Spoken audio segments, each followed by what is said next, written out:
ስጋዬን የበላ ደሜን የጠጣ ምን አለለ? የዘላለም ሕይወት አለው። ከቅዱስ ቁርባን ከጸሎትና ከአምልኮት የተገኙ ልጆች ገና በሕፃንነታቸው ጸጥ ያሉ የተረጋጉ ሐሳባቸውን የሚሰበስቡ ሲያድጉም በትህትና የሚያድጉ በደንብ የሚሰሙ ጆሮ የተከፈተላቸው ሆነው ይወለዳሉ። አመጋገብህ ላይ ነዋ። ይሄ ፌርማጆ፣ ሞርቶሌላ፣ አሳማ ምናምን እያለ የበላ ሁሉ የወለደው በሙሉ ያንኑ የሚመስል እንስሳ ሆኖ የሚወለዳል።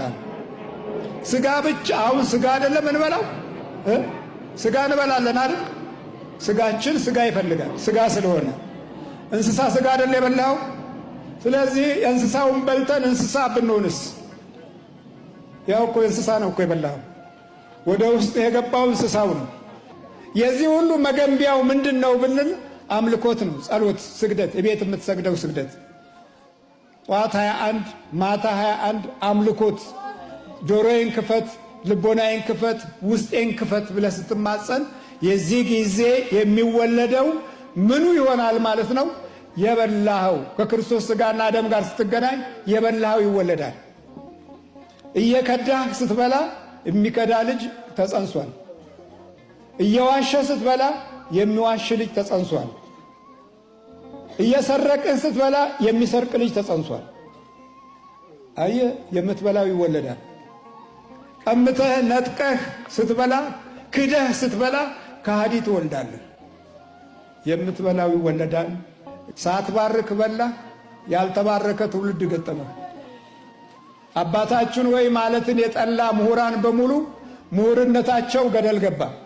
ለምን ምን ስለጎደለል ነው? እግዚአብሔርን ስላልሰማን ነው። የዕለት አምልኮት ስለሌለን ነው።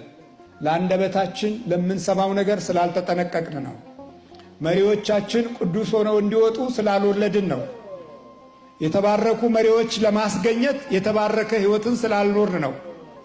የተባረኩ አባቶችን ለማስገኘት የተባረከ ቤተሰብ ሳይወለድ ስለቀረ ነው። ምክንያቱም ጣዖት ውስጥ የገባነን በውስጥም በውጭም በቤተ ክህነቱም በቤተ መንግስቱም የሚኖረው ያው ሰው ነው። ያ ሰው እግዚአብሔር በአምልኮት ውስጥ ያስገኘው ሰው ነው ወይስ ዘመን ጊዜ የወለደው ሰው ነው ብለን ስንፈልገው በእውነት አስቸጋሪ ነው። የበላነው ክፉ ስለሆነ ቀምተን ነጥቀን ስለበላን፣ ዋሽተን አታለን አሟርተን ስለበላን የተወለደው ሁሉ የዘመን ሟርት ገጠመውና እኩል ተጠራርገን አለቅን። እኩል ደቀቅን፣ እኩል ወረድን፣ እኩል ተሰቃየን።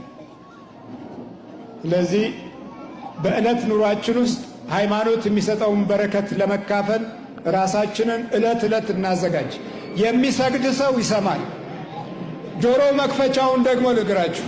ጆሮ መክፈቻው ጠዋት ትሰግዳለህ፣ ትጸልያለህ። ስግደት ማለት አምልኮት ማለት ነው። መጸለይና መስገድ ልዩነት አለው። የመጸለይን ዋጋ ኃይል እንዲያገኝ የሚያደርገው መስገድ ነው። ጸልየ የማትሰግድ ከሆነ ቀድሰን የማንሰግድ ከሆነ ጆሮአችን አይሰራም፣ አይሰማም፣ አይከፈትም፣ በፍጹም አይከፈትም። ዛሬ ብዙ የካህናት ጆሮ አይከፈትም፣ የአባቶቻችን ጆሮ አይከፈትም። ለምን? የዕለት አምልኮት የለም።